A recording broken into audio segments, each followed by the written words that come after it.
Hello everyone, we're back. Thanks for joining us again. And today we're going to work through this Tsuyama Hinoki. And so that's the thing, right? This is a Tsuyama Hinoki. In Japan,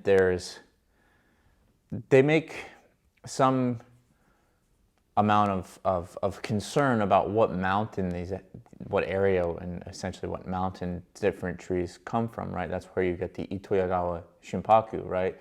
Itoyagawa is the name of an area, and that strand, that cultivar, that naturally existing cultivar of Shinpaku comes from that space. And so even inside of the phrase Itoyagawa, there's like a whole bunch of different qualities to that leaf, right?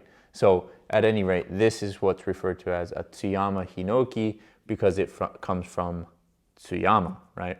And generally inside of the Japanese concerns of Hinoki, that area and the trees that come from that space, whether they're actually naturally collected or if they've been cultivated from cuttings or air layers or whatever, the reason that it's considered the highest quality is because of the compact nature of the growth, right?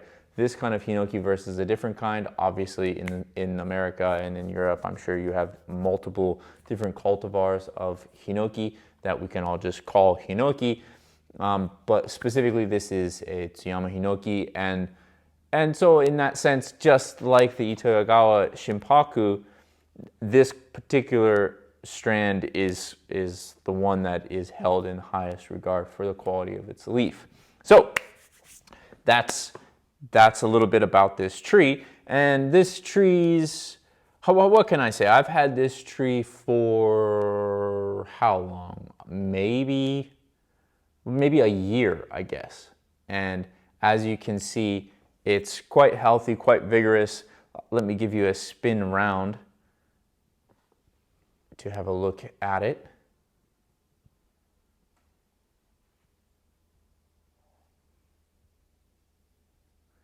And aside from the bits of fallen leaf and the occasional spider web, we can tell that this tree is quite ganky, right? It's very healthy, very, very healthy, great growth, good, fine. I mean, this is a highly refined, high quality tree.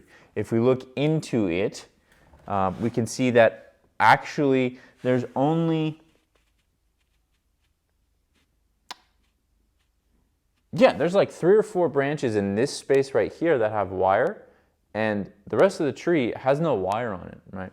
And if we look into the depths of what this ramification looks like inside of this, we can see that we've got really fine branchlets starting way down inside, and that's wonderful. So this tree is a really very refined tree. So what do we do to take care of this? We can see that in this first, since I've acquired the tree, since it's been here, I have not pruned this tree at all. This is the first time I'm going to go in and prune this one.